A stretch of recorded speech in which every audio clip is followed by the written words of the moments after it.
breaking news, though, in the Middle East. Israeli military says it has identified missiles launched from Iran towards Israel. This is breaking right now. These are live pictures of Israel. Let's go to our Home and Security Editor, Mark White, for the latest on this. Mark, good evening. Keep us up to date, please. What's going on? Yeah, the alarms went off just literally a couple of minutes ago. At the moment, they're concentrated north of Tel Aviv, around the main port city of Haifa. Now, that's clearly a worrying indication. That's a major port, Israel's main port, in fact. And it may indicate that Tehran, these missiles are coming from Tehran at the moment. And we're seeing, is that Tel Aviv we're seeing now? Yes, it is, yeah. These are the latest pictures from just moments ago. So that's, I mean, to me, that looks as though these are intercepts that are taking place and possibly ballistic missiles coming down north of Tel Aviv, which would be consistent with the warnings that are coming through. About 20 minutes ago, less than half an hour ago, the Home Front Command warned Israeli citizens to stay close to shelters, that they were preparing for what would be a fourth wave of ballistic missile attacks from Iran. Now they have come. As I say, if they are targeting Haifa and that population centre up there, as well as, of course, a key infrastructure, that I think will be seen as a major escalation by Israel. I mean, I say that, you know, they've also said the fact that population centres in Tel Aviv and just south of Tel Aviv were targeted last night was a significant escalation as well.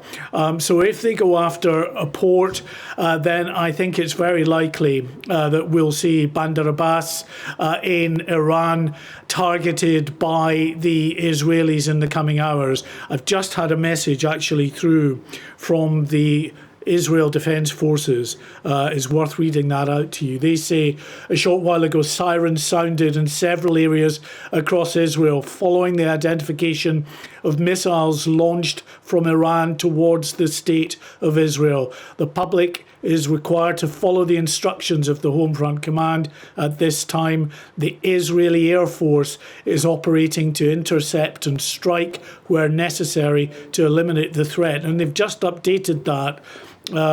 While they say the IDF is operating to intercept missiles launched from Iran, the Israeli Air Force is currently striking military targets in Tehran. That would be consistent with some of the images I've seen coming out of the Iranian capital, Tehran, tonight, which show their air defence systems, such as they are, because they've been pounded by the Israelis over the last couple of days, but they are firing off into the night sky there, so clearly activity there, now confirmed by the IDF.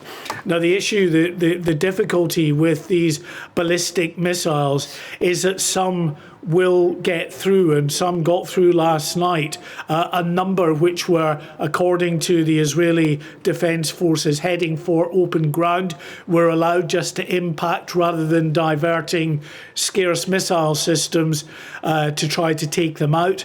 Some others, though, got through, breached that aerial defence, Iron Dome layered missile defence system, and did impact various areas. 3 people now is the latest number who were killed, according to the Israeli military last night, with dozens of others injured. So you're looking at the situation there, the area heading, or that camera pointing north from Tel Aviv towards the north and the port city of Haifa. You saw some activity in the distance there, but it might be just a bit too far from the lenses of those cameras based in central Tel Aviv to pick up exactly what is going on. Wow, extraordinary situation developing. Mark, I'm not sure if you know much about this, but in the last maybe 20 minutes or so, Sir Keir Starmer has refused to rule out UK intervention in the Middle East and with Iran. I think some RAF jets have gone to the Middle East, probably based from Cyprus. Correct me if I'm wrong. Can you give us any more information on that?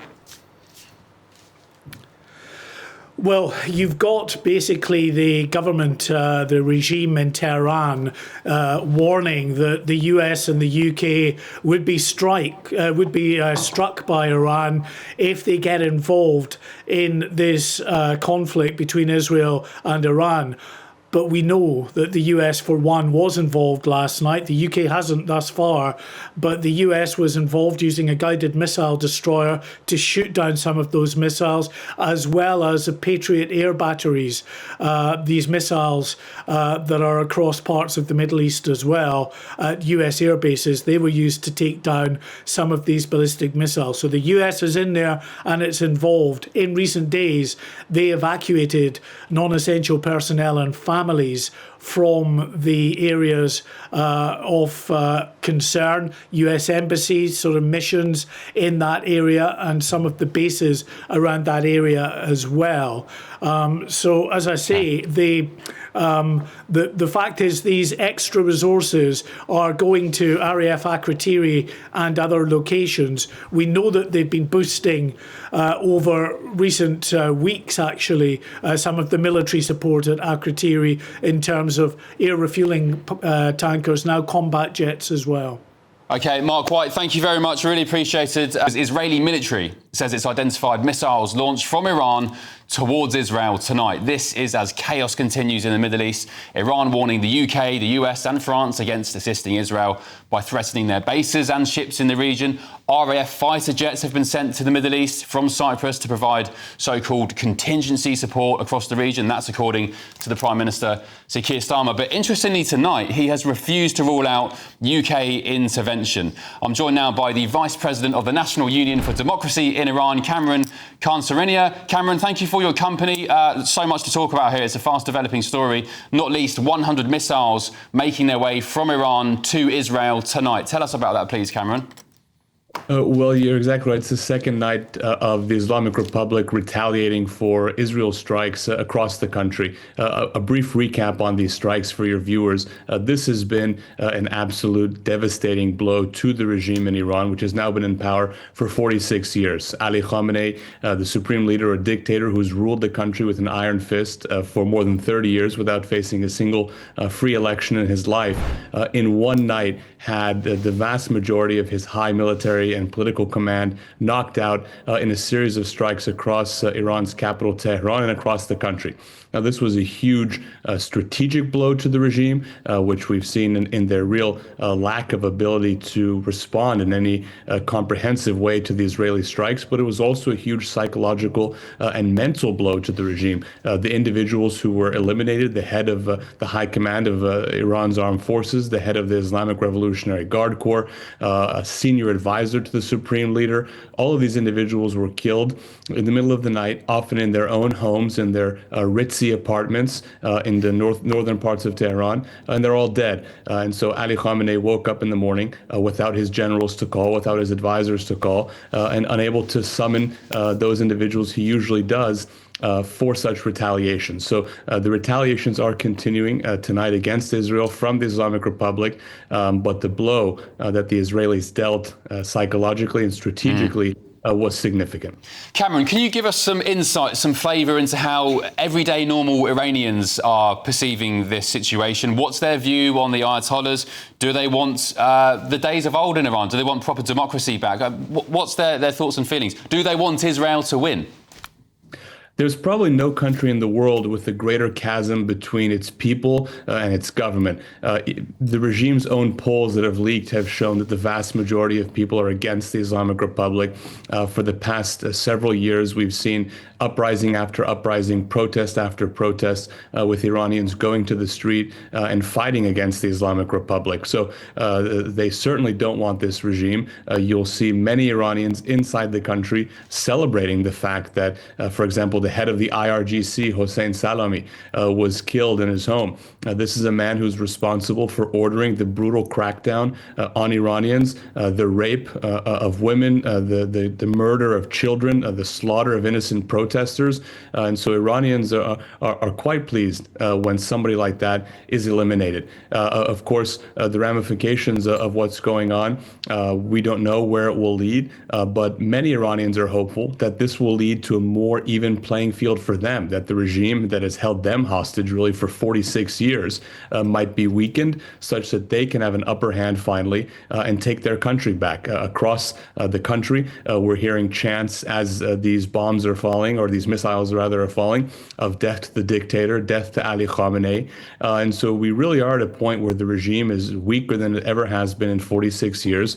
And the vast majority of people inside the country are against the regime, and many are yearning to return to a time prior to 1979 when Iran had good relations with its neighbors, its Arab neighbors, Israel, and also its European neighbors and countries across the West. Cameron, thank you so much for that insight. Really appreciate it. Cameron Khan Serinia. More breaking news from the Middle East. I told you it was a fast-paced show. Let's go live to Mark White, the GBNews Home and Security Editor. Mark, what's going on in Israel? News of injuries. Yeah, some very worrying news coming out of Israel this evening. The Israeli medical services now reporting that 14 people have been injured in a missile strike on a building in northern Israel. We want to show you some incredible images, actually, of that barrage of ballistic missiles coming down over northern Israel, targeting in particular the port city of Haifa.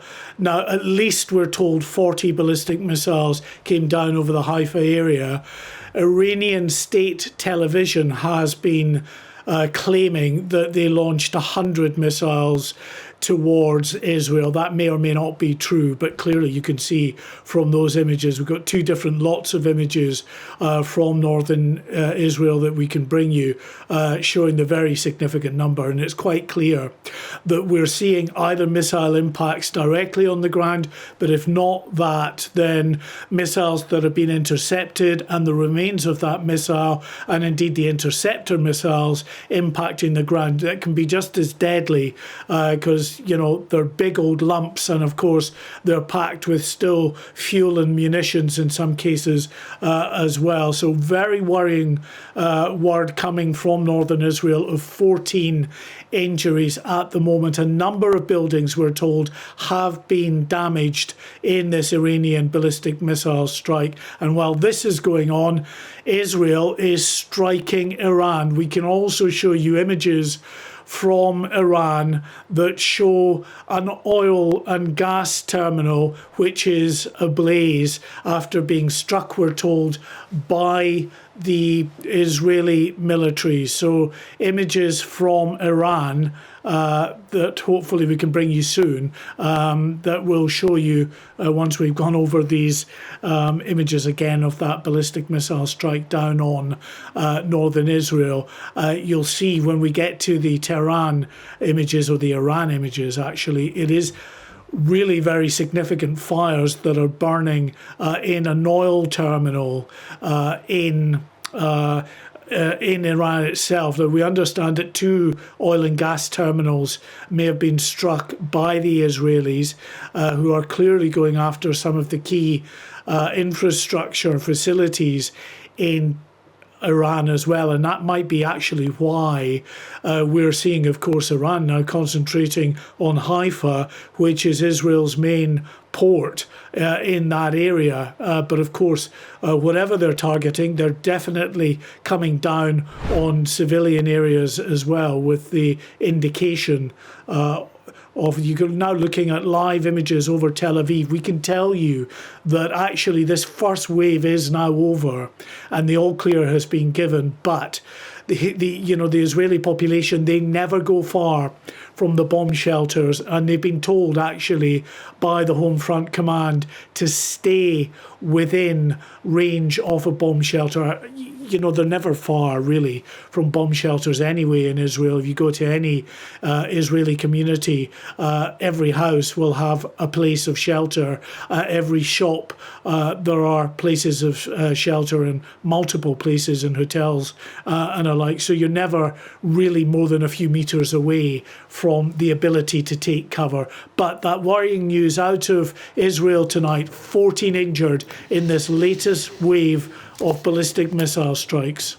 Mark, thank you so much. Just extraordinary pictures, both from Israel and Iran. It's around 1,000 miles, I think, as the crow flies. And as we speak, missiles, drones heading back and forth across that distance. We'll catch up shortly, Mark. Thank you for that. Let's get more on that breaking situation in Israel, where one person has been confirmed to be killed after an Iranian missile strike. We heard from Mark White a bit earlier, 14 were injured. It's now been confirmed one fatality. Peter Blexley, your thoughts on this situation in the Middle East? Clearly a regrettable loss of life, but I'd like to focus on some of which we've talked about, Linda in particular, about our troops being deployed, because our military are the very best of us. Of that I have absolutely no doubt.